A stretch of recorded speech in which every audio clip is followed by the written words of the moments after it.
അസ്സലാമു അലൈക്കും വറഹ്മത്തുള്ളാഹി തആല വബറകാതുഹു. രാജേഷിനെ തളക്കാൻ ആസിഫ് എസ് ഐ വരുമോ? അദ്ദേഹത്തിന് അതിനെക്കൊണ്ടാകുമോ? ഏതുമ്മമാരും മനസ്സറിഞ്ഞ് ഹൃദയം പൊട്ടി ദുആ ചെയ്ത് കഴിഞ്ഞാൽ അതും മക്കൾക്ക് വേണ്ടി അത് അല്ലാഹു സ്വീകരിക്കാതിരിക്കുമോ? തഹജ്ജുദിൻ്റെ സമയത്ത് ദുആ പടച്ച റബ്ബ് സ്വീകരിക്കുമെന്നാണല്ലോ. അതെ, പ്രിയപ്പെട്ട ഷമീർ ജീവിതത്തിലേക്ക് തിരിച്ചു വരുമോ? പ്രിയപ്പെട്ട എൻ്റെ കൂട്ടുകാരെ, ഞാൻ ഈ ഒരു സ്റ്റോറി പറയുമ്പോൾ നിങ്ങൾ വിചാരിക്കുന്നുണ്ടാവും ഇത് ഫുള്ളും കെട്ടുകഥയാണെന്ന് കേട്ടോ. ഒരിക്കലുമല്ല. ഞാൻ എൻ്റെ കണ്ണുകൾ കൊണ്ട് കണ്ട ആ ഒരു കഥയായിരുന്നു നമ്മുടെ ഫർസാന എന്നുള്ള രീതിയിൽ ആയി മാറിയത്. ഫർസാന അത് അവളൊരു ഉസ്താദിൻ്റെ മോളായിരുന്നു, ദീനിയായി നടക്കുന്ന ഫാമിലിയുടെ മകൾ. എന്നാൽ ഇപ്പോഴും ആ ഒരു ദയാപരമായ ആ ഒരു രംഗം കാണുമ്പോൾ നമുക്ക് സങ്കടം തോന്നും. ഈ പ്രാവശ്യവും ഞാൻ അവരെ കണ്ടപ്പോൾ എനിക്ക് ഭയങ്കര സങ്കടം തോന്നി. പക്ഷെ നമ്മുടെ ഈ ഫർസാന, അതെ, ഞാൻ മറ്റൊരു രീതിയിലാക്കിയതിൻ്റെ കാരണം മറ്റൊന്നുമല്ല, അത് ആളുകൾക്കൊരിക്കലും ഇഷ്ടപ്പെടാത്ത സംഭവമാണ്. കാരണം മറ്റൊന്നുമല്ല, അതെ, മലക്ക് പോകാൻ വേണ്ടിയിട്ട് അവൾ പ്രസവിച്ച ആ കുഞ്ഞുങ്ങളെ പറഞ്ഞേക്കുന്ന ദയനീയമായ ആ ഒരു കാഴ്ച. മുസ്ലിമായി വളർന്ന ആ പെണ്ണ്, ഉസ്താദിൻ്റെ മോളായി വളർന്ന, നല്ല രീതിയിൽ ദീനീ ചിട്ടയിൽ നടന്നിരുന്ന ആ പെണ്ണ്, അതെ, ആ ഹിന്ദു യുവാവിൻ്റെ കൂടെ അമ്പലത്തിൽ പോയി താലി കെട്ടിയപ്പോൾ ആ മാതാപിതാക്കൾ പൊട്ടിക്കരഞ്ഞ് മോളെ തിരികെ വിളിച്ചത്, അതിനെക്കുറിച്ചൊക്കെ ആലോചിച്ചപ്പോൾ അത് ശരിക്കും എനിക്കൊരു കഥയാക്കണം എന്ന് തോന്നി. അതൊരു കെട്ടുകഥയല്ലായിരുന്നു. ഗർഭിണിയായ സമയത്ത് ആ പെണ്ണ് അതാ തൻ്റെ വീടിൻ്റെ സ്റ്റെപ്പിൽ വന്നിരുന്ന് കരയുന്ന രംഗമാണ് ആ മാതാപിതാക്കൾ കണ്ടത്. എന്നാൽ അപ്പോഴേക്കും അവൻ വന്ന് അവളെ കൂട്ടിക്കൊണ്ട് പോവുകയായിരുന്നു. മാനസിക രോഗിയായി ഒരുപാട് ദിവസം ഹോസ്പിറ്റലിൽ. എന്നാൽ പിന്നെ അതെല്ലാം മാറി ഇപ്പോഴതാ ആ പെണ്ണ്, ആ മക്കള്, നല്ല 2 മക്കള്. പക്ഷെ അവൾക്ക് ആഗ്രഹമുണ്ട് എന്തൊക്കെയോ.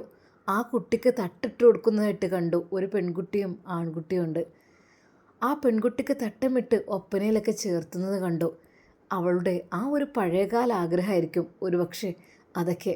എന്നാൽ ഈ പ്രാവശ്യം അവരെ കണ്ടപ്പോൾ കണ്ട ഒരു കാഴ്ച, ആ കുട്ടികളെ ശബരിമലക്ക് പറഞ്ഞയക്കാൻ വേണ്ടിയിട്ട് കറുത്ത ഡ്രസ്സും കറുത്ത തുണിയൊക്കെ എടുത്തിട്ട് ആ കുട്ടികളെ അവരുടെ അച്ഛൻ മലക്ക് പോവുകയാണത്രേ. അപ്പോൾ ആ കുട്ടികളും കൂടി പറഞ്ഞേക്കാണ്. മുസ്ലിമായ പെണ്ണ് പ്രസവിച്ച ആ മക്കൾ, അല്ലാ, അത് ഉസ്താദ്, ആ കുട്ടിയുടെ പിതാവ്. അതൊക്കെ ഒന്ന് ആലോചിച്ച് നോക്കുമ്പോൾ നെഞ്ച് പൊട്ടിപ്പോവും. നെറ്റിയിലെ വലിയൊരു സിന്ദൂരം, അത് ചന്ദനക്കുറി, അതൊക്കെ കാണുമ്പോഴേ, മുടിയെല്ലാം കഴിച്ചിട്ട് നിൽക്കുമ്പോഴേ, എന്താലേ ഞാൻ അങ്ങനെ വിചാരിച്ചു പോയി. റബ്ബേ, ഒരവസ്ഥ അല്ലാഹു സുബ്ഹാനഹു വ തആല നമ്മുടെ മക്കൾക്കും നമുക്കൊക്കെ ഹിദായത്ത് നൽകട്ടെ. ആമീൻ യാ റബ്ബൽ ആലമീൻ.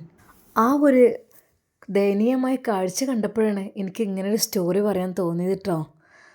ഏതായാലും ആ ഉമ്മയും ഉപ്പയും എത്രമാത്രം കണ്ണീരൊഴുക്കിയിട്ടുണ്ടാവും. അതെ, ആ ഉമ്മയ്ക്ക് ആ മോളെ നഷ്ടപ്പെട്ട, അല്ലെങ്കിൽ മോൾ ഇസ്ലാം ദീൻ വിട്ട് ഹിന്ദുമതത്തിലേക്ക് പോയ ആ ഒരു ഷോക്കിൽ നിന്ന് ഉമ്മാക്ക് വരെ അസുഖമായി.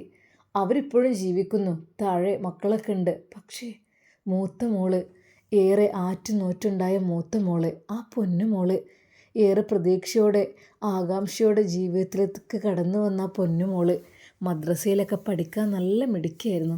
എന്താ ചെയ്യുക, അല്ലാഹു സുബ്ഹാനഹു വ തആല ഹിദായത്ത് നൽകിയവർക്ക് ഹിദായത്ത് ഉണ്ടാവുള്ളൂ അല്ലേ. അതുകൊണ്ടായിരിക്കും ഒരു പക്ഷേ. പഠിച്ചവനെ, ആ ദയനീയ രംഗം കാണുമ്പോഴെല്ലാം വല്ലാത്തൊരു വിഷമമാണ്, വേദനയാണ്. അതിനുശേഷം ഉമ്മയും ഉപ്പയും അത് ശരിക്കും സന്തോഷിച്ചിട്ടില്ല എന്ന് തന്നെ പറയാം. നല്ലൊരു സന്തോഷകരമായ ജീവിതം അവരുടെ ജീവിതത്തിൽ ഉണ്ടായിട്ടില്ല. പഠിച്ചവനെ, അല്ലാഹു സുബ്ഹാനഹു വ തആല കാത്തുരക്ഷിക്കട്ടെ. ആ കഥയിൽ നിന്നാണ് നമ്മുടെ ഹിദായത്ത് എന്നുള്ള സ്റ്റോറി ഞാൻ ഉണ്ടാക്കിയത് കേട്ടോ. ഞാൻ ആ രംഗം കണ്ടിട്ട് ശരിക്കും അതിൽ കുറച്ച് മാറ്റങ്ങളൊക്കെ വരുത്തിയിട്ട് ഞാനിത് അവതരിപ്പിച്ചു എന്ന് മാത്രം. എന്തൊക്കെ തന്നെയാണ്, നമുക്ക് നമ്മളുടെ കഥയിലേക്ക് പ്രവേശിക്കാം അല്ലേ. രാജേഷ് ആകെ വിലസി നടക്കുന്നത് കാര്യം മറ്റൊന്നുമല്ല, അവന് മുസ്ലിം പെൺകുട്ടികളെ മാത്രമാണ് അവൻ്റെ ലക്ഷ്യം. സുന്ദരികളായ മുസ്ലിം പെൺകുട്ടികളെ അത് അവൻ്റെ വലയിലാക്കുക, എന്നിട്ട് അവർ നല്ല രീതിയിൽ സോപ്പിട്ട് മയക്കി അവൻ്റെ കീഴിലാക്കിയതിന് ശേഷം അവൻ്റെ ബിസിനസ് തുടരുക. ഇതായിരുന്നു രാജേഷ്. എന്നാൽ രാജേഷിനെ തളക്കാൻ ഇതുവരെ ആർക്കും ആയിട്ടില്ല. കാരണം മറ്റൊന്നുമല്ല, രാജേഷ് എന്ന് പറഞ്ഞാൽ അവിടുത്തെ പോലീസുമാർക്കും എല്ലാവർക്കും അത്യാവശ്യം കുഴപ്പമില്ലാത്ത രീതിയിൽ കൈക്കൂലി കൊടുത്ത് രക്ഷപ്പെടുന്നതാണ്. അതുകൊണ്ട് തന്നെ എല്ലാ പോലീസുമാർക്കും അവന് സപ്പോർട്ടുമാണ്. തിരിച്ചും അങ്ങനെ തന്നെ സപ്പോർട്ട് ഉണ്ടായതുകൊണ്ട് തന്നെ അവൻ്റെ കളികളിലെല്ലാം വിജയിച്ചു പോകുന്നു.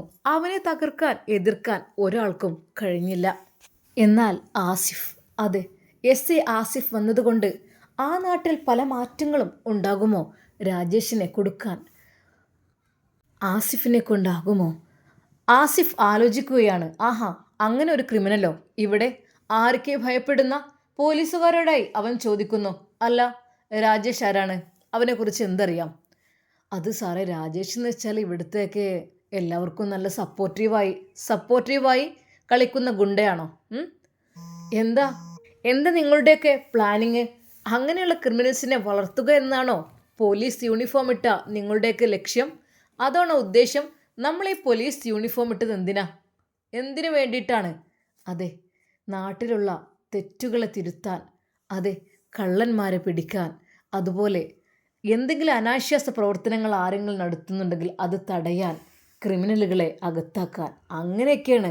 അല്ലാതെ വെറും നമ്മൾ ക്രിമിനൽസിനെ സപ്പോർട്ട് ചെയ്യാൻ വേണ്ടി മാത്രമല്ല, പാവങ്ങളെ നമ്മൾ സഹായിക്കാൻ, കഷ്ടപ്പെടുന്നവർക്ക് ഒരു ആശ്രയമേകാൻ, അങ്ങനെ പലതും ഈ ഒരു യൂണിഫോമിൻ്റെ ബലത്തിലുണ്ട്. പക്ഷേ നമ്മൾ ചെയ്യുന്നത് തെറ്റായ രീതിയിലാണെങ്കിൽ ഈ യൂണിഫോമിനോട് കാണിക്കുന്ന ശരിക്കും ഒരു അനാദരവായിരിക്കും. എന്താ, നിങ്ങളൊക്കെ ആ ഒരു ഗണത്തിൽപ്പെട്ടതാണോ? ശരിക്കും അവിടെയുള്ള പോലീസുമാർക്കൊന്നും എസ്.ഐൻ്റെ വാക്കുകൾ അത്രയങ്ങ് പിടിക്കുന്നില്ല എന്നർത്ഥം. അവരൊന്നും മിണ്ടുന്നില്ല. എന്താടോ ഒന്നും മിണ്ടുന്നില്ലേ? ഞാനിവിടെ എസ്.ഐ ആയി ചാർജ് എടുത്ത മുതൽ, ഇവിടെ നിന്നല്ല, അതിനു മുമ്പും ഞാൻ എസ്.ഐ ആയിട്ട് പലയിടങ്ങളിലും ചാർജ് എടുത്തിട്ടുണ്ട്. പക്ഷെ ചാർജ് എടുത്ത് കഴിഞ്ഞാൽ പിന്നെ ഞാനിവിടെയുള്ള വേണ്ടാത്തരങ്ങളും തിന്മകളൊന്നും പ്രോത്സാഹിപ്പിക്കില്ല. അത് കയ്യോടെ പിടികൂടും, അതിനുള്ള ശിക്ഷ ലഭിക്കും. അതുകൊണ്ട് തന്നെ പലയിടങ്ങളിൽ നിന്നും എനിക്ക് സസ്പെൻഷൻ ലഭിച്ചു. കാരണം അവിടെയുള്ള രാഷ്ട്രീയ നേതാക്കളും കൂടി അവർക്ക് സപ്പോർട്ടാണെങ്കിൽ പിന്നെ പറഞ്ഞിട്ട് കാര്യമില്ല. വക്കീലിനെ ഇറക്കിക്കഴിഞ്ഞാലേ എനിക്ക് അവിടെ നിന്ന് പോരേണ്ടി വരും. 1-2 സ്ഥലത്തുനിന്ന് ഞാൻ അങ്ങനെ വന്നതാണ്. എന്നാൽ ഈ സ്ഥലത്ത് എനിക്ക് നല്ല രീതിയിലൊന്ന് ശരിയാക്കണം എല്ലാവരെയും ഒന്ന്. കാരണം ഇവിടെ തെറ്റുകുറ്റങ്ങളില്ലാത്ത നല്ലൊരു നാടാക്കി മാറ്റണം എന്നുള്ള ലക്ഷ്യം കൂടി എനിക്കുണ്ട്. അതിൽ പരമാവധി ഞാൻ എൻ്റെ ആഗ്രഹം, എനിക്കതാണ് ഇഷ്ടം. കാരണം ഒരുപാട് കഷ്ടപ്പെടുന്നൊരു വിഭാഗം ആളുകളുണ്ടാവും, ഒരാളുടെ കീഴിൽ പ്രവർത്തിക്കുന്നവരുണ്ടാകും, അതുപോലെ തെറ്റുകുറ്റങ്ങൾ ചെയ്യുന്നവർ, ക്രിമിനൽസ്, മയക്കുമരുന്ന്, അതെല്ലാം ഈ ഒരു നാട്ടിൽ നിന്നങ്ങ് ഒഴിച്ച് വിടണം. എന്നിട്ട് നല്ല രീതിയിലുള്ള ആളുകളെ സൃഷ്ടിക്കണം. അതാണ് ഞാനിവിടെ ആഗ്രഹിക്കുന്നത്. പക്ഷേ പല ആളുകൾക്കും അത് പറ്റില്ല. കാരണം തെറ്റായ ക്രിമിനൽ പ്രവൃത്തികൾ ചെയ്യുന്ന ആളുകളെ സപ്പോർട്ട് ചെയ്യുന്ന ഒരുപാട് ആളുകളുണ്ടാവും. അവർക്ക് എല്ലാ രീതിയിലുള്ള സഹായം നൽകുന്നവരും ഉണ്ടാവും. കാരണം അവരിൽ നിന്ന് ഒരു ഗഡു അവർക്കും ലഭിക്കും. അതുകൊണ്ട് തന്നെ അല്ലേ? പിന്നെ പ്രത്യേകിച്ച് രാഷ്ട്രീയ നേതാക്കൾ കൂടി ആകുമ്പോൾ അവരെ സപ്പോർട്ട് ഉണ്ടാകുമ്പോൾ ഓക്കെ. പിന്നെ പലപ്പോഴും എനിക്ക് ഈ കുപ്പായം ഊരേണ്ടി വന്നിട്ടുണ്ട്. ഈ നാട്ടിലും എനിക്ക് ചിലതൊക്കെ ചെയ്യാനുണ്ട്. അതിൽ എനിക്ക് വിജയിക്കണം. അല്ലാതെ ഈ പോലീസ് വേഷം അണിഞ്ഞിട്ട് വെറും ക്രിമിനൽസിൻ്റെ കൂടെ നമ്മളിങ്ങനെ കൂത്താടിയിട്ട് കാര്യമില്ലല്ലോ.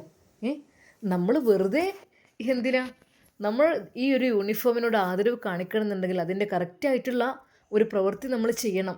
അല്ലാതെ തെറ്റായ രീതിയിൽ നമ്മൾ തെറ്റുകളെ പ്രോത്സാഹിപ്പിക്കണോണ്ട് ഒരു കാര്യമില്ല.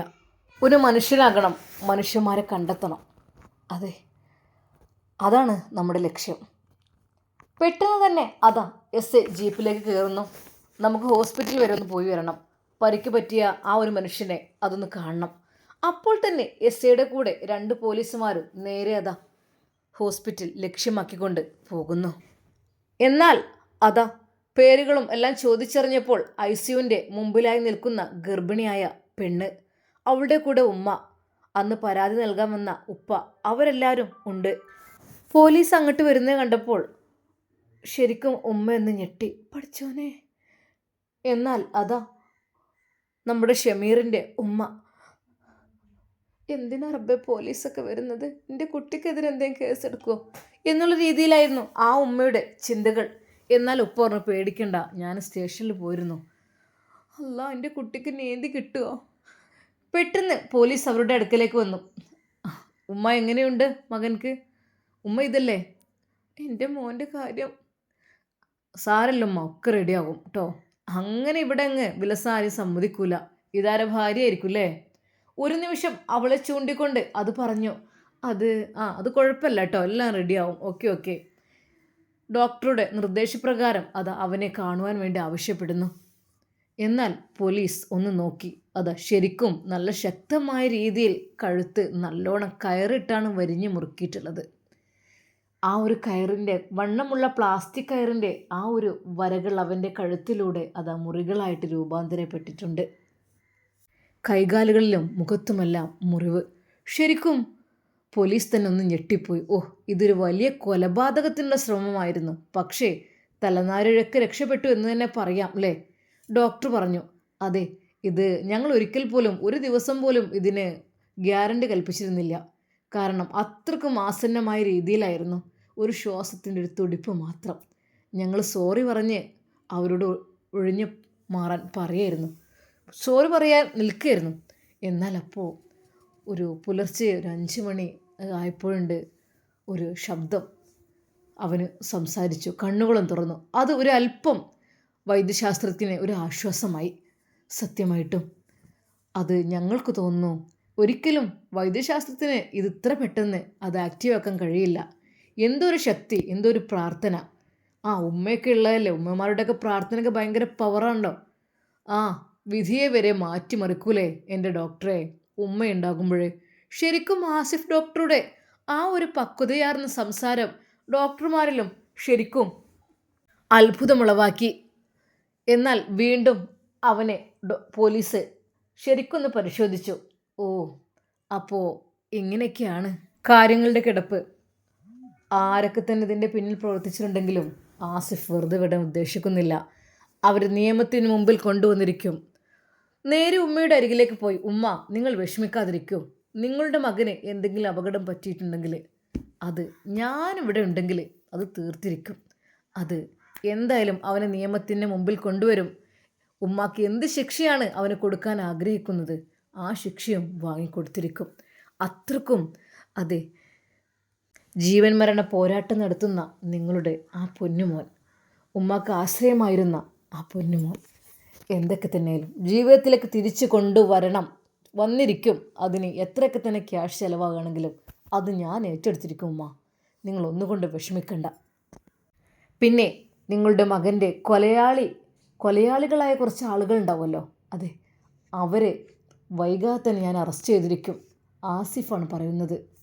ആസിഫിന് ഈ നാട്ടിൽ നിൽക്കാൻ അല്പമെങ്കിലും സ്വാതന്ത്ര്യമുണ്ടെങ്കിൽ തീർച്ചയായും നിയമത്തിന് മുമ്പിൽ കൊണ്ടുവന്നിരിക്കും. ഉമ്മ ഒന്നുകൊണ്ട് വിഷമിക്കണ്ട. ശരിക്കും ആ മാതാവ് കരയുകയായിരുന്നു. എനിക്ക് ആരുമില്ല മോനെ, എനിക്ക് ആരുമില്ല, എനിക്കെൻ്റെ കുട്ടി മാത്രമേ ഉള്ളൂ. ഉമ്മ ഒന്നുകൊണ്ട് വിഷമിക്കണ്ട. എന്നാൽ ഈ സമയം സീനത്തിൻ്റെ അരികിലേക്കും പോലീസ് ചെന്നു. മോളെ വിഷമിക്കണ്ട, മോൾക്കും നീതി വാങ്ങിത്തരും ഞാൻ. കാരണം അത്രക്കും ആരോഗ്യവാനായ ഒരാളെ ഇത്രമാത്രം ഉപദ്രവിച്ച അവനെ വെറുതെ വിടില്ല. ശരിക്കും സീനത്തിൻ്റെ മനസ്സിലും അവനോടുള്ള പക ആളിക്കത്തി. അതെ, എന്നെ ചതിച്ചത് അതെല്ലാം പോലീസിനോട് തുറന്നു പറഞ്ഞാലോ? ശരിയാണ്, ഞാനായിട്ട് തന്നെയാണ് പോകുന്നത്. പക്ഷെ എന്നെ മാത്രമല്ല, പല പെൺകുട്ടികളും ആ ചതിക്കുഴയിൽ വീഴുന്നുണ്ട്. എന്നാൽ കൂടെ ജീവിപ്പിക്കാനല്ല, അതെ, മറ്റുള്ളവർക്ക് വേണ്ടി ബിസിനസ് നടത്താനും അവൻ്റെ നീചപ്രവർത്തനങ്ങൾക്ക് വേണ്ടി കൂട്ടുനിൽക്കാനും മാത്രം. ഇനിയൊരിക്കലും ഒരു പെണ്ണും ചതിക്കപ്പെടരുത്. അവൾ പോലീസിനോട് എല്ലാം തുറന്നു പറയണം എന്ന് തോന്നി. എന്നാൽ സീനത്തിനെ അത് പോലീസ് വിളിപ്പിക്കുന്നു. കുട്ടിയോട് എനിക്കൊന്ന് സംസാരിക്കണം. കുട്ടിനെ എവിടേക്കാണ് സൗകര്യം? ഈ ഒരു അവസ്ഥയിൽ നിങ്ങൾ വിളിക്കുന്നത് ശരിയല്ലെന്ന് എനിക്കറിയാം. പക്ഷേ ഒരിടത്തിരുന്ന് സംസാരിക്കാം, അതായിരിക്കും നല്ലത്. എനിക്ക് കുറച്ച് മൊഴികൾ കിട്ടാനുണ്ട്. അങ്ങനെ അത് സീനത്തിനെ പോലീസ് ആസിഫ് വിളിപ്പിക്കുന്നു. ഉപ്പയും അവൾക്ക് സപ്പോർട്ടുണ്ട്. മോളെ പോ, എല്ലാം പറഞ്ഞു കൊടുക്ക്, എല്ലാം പറയണം കേട്ടോ വിശദമായി. ഇനിയൊരു കുട്ടിയും ഇങ്ങനെയൊരു അവസ്ഥയിൽ എത്തരുത്. എന്നാൽ ഈ സമയം രാജേഷും ആ ടീമും എവിടെയൊക്കെ മുങ്ങിയിട്ടുണ്ട്. സംഭവം അറിഞ്ഞിട്ടുണ്ടെന്ന് തോന്നുന്നു. അതോ വീട്ടിൽ അതിൻ്റെ ഉള്ളിൽ ഒളിച്ചിരിക്കുകയാണോ? എന്തായാലും ആസിഫ് പോലീസ് ഉള്ളിടത്തോളം കാലം അവനെ വെറുതെ വിടാൻ പറ്റില്ല. അവനെ കസ്റ്റഡിയിലെടുത്തിരിക്കും. പക്ഷേ അവൻ്റെ തലപ്പത്തുള്ളവർ വേറെ വല്ലതിനും ശ്രമിച്ചു കഴിയുകയാണെങ്കിൽ, അതെ, അവനെ രക്ഷിക്കാൻ ശ്രമം നടത്തുകയാണെങ്കിൽ, ഒരുപക്ഷെ ആസിഫ് ഡോക്ടറെ അവിടെ ഒന്ന് സസ്പെൻഡ് ചെയ്ത് കഴിഞ്ഞാൽ പിന്നീട് ഒന്നും ചെയ്യാൻ പറ്റില്ല. അത് ക്രിമിനലുകൾ പെരുകും, വിലസും. നമ്മുടെ ആസിഫ് ഡോക്ടർ രാജേഷിനെയും കൂട്ടരെയും പൊക്കുമോ, അവനുള്ള ശിക്ഷ നൽകുമോ? നമുക്ക് കാത്തിരുന്ന് കാണാം.